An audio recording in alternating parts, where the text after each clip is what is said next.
അവിശ്വാസ പ്രമേയ അവതരണ ഘട്ടത്തിൽ ക്രമസമാധാനം ഉറപ്പാക്കണമെന്ന ബഹുമാനപ്പെട്ട ഹൈക്കോടതിയുടെ ഇടക്കാല ഉത്തരവിൻ്റെ അടിസ്ഥാനത്തിൽ മൂവാറ്റുപുഴ ഡിവൈഎസ്പിയുടെ നേതൃത്വത്തിൽ പോലീസ് ആവശ്യമായ ബന്ദോബസ്ത് ഏർപ്പെടുത്തിയിരുന്നു.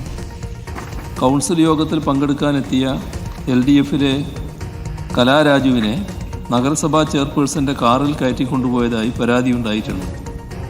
CPIM കൗൺസിലറായ കലാരാജുവിനെ ചെയർപേഴ്സൻ്റെ കാറിൽ കൂട്ടിക്കൊണ്ടുപോയത് UDF കൊണ്ടുവന്ന അവിശ്വാസ പ്രമേയം പരാജയപ്പെടുത്താൻ വേണ്ടിയായിരുന്നുവെന്ന ആക്ഷേപം ഉന്നയിച്ച് UDF കൗൺസിലർമാരും പ്രവർത്തകരും നഗരസഭാ കാര്യാലയത്തിനു മുന്നിൽ പ്രതിഷേധം സംഘടിപ്പിക്കുന്ന നിലയുണ്ടായി.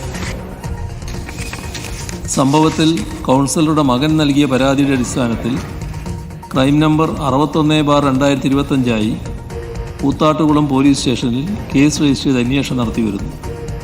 ഈ കേസുമായി ബന്ധപ്പെട്ട് 4 പേരെ അറസ്റ്റ് ചെയ്ത് നിയമ നടപടികൾ സ്വീകരിച്ചു വരുന്നു. കലാരാജു വീട്ടിലുണ്ടെന്ന് അറിഞ്ഞ് പോലീസ് സ്ഥലത്തെത്തുകയും തുടർന്ന് അവരെ കൂത്താട്ടുകുളം ഗവൺമെൻറ് ആശുപത്രിയിലെത്തിച്ച് ചികിത്സ നൽകുകയും ചെയ്തിട്ടുണ്ട്. ബഹുമാനപ്പെട്ട പിറവം MLAയുടെ നേതൃത്വത്തിൽ 25ഓളം പേർ കൂത്താട്ടുകുളം പോലീസ് സ്റ്റേഷൻ മുൻവശത്ത് പ്രവേശന കവാടത്തിൽ നിയമവിരുദ്ധമായി കുത്തിയിരുന്ന് മാർഗതടസ്സം സൃഷ്ടിച്ചതിന് ക്രൈം നമ്പർ 65/2025 UDF പ്രവർത്തകരെ CPIM പ്രവർത്തകർ മർദ്ദിച്ചു എന്ന പരാതിയുടെ അടിസ്ഥാനത്തിൽ ക്രൈം നമ്പർ 63/2025 കേസ് രജിസ്റ്റർ ചെയ്ത് അന്വേഷണം നടത്തിവരുന്നു.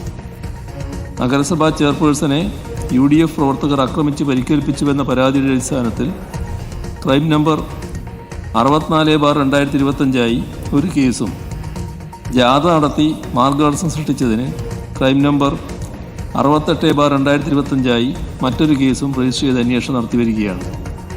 സ്ഥലത്ത് സംഘർഷാവസ്ഥയോ മറ്റ് ക്രമസമാധാന പ്രശ്നങ്ങളോ നിലവിലില്ല. ക്രമസമാധാനം ഉറപ്പുവരുത്തുന്നതിനാവശ്യമായ എല്ലാ നടപടികളും പോലീസ് സ്വീകരിച്ചു വരുന്നു. ഇക്കാര്യം സഭ നിർത്തിവെച്ച് ചർച്ച ചെയ്യേണ്ടതില്ല.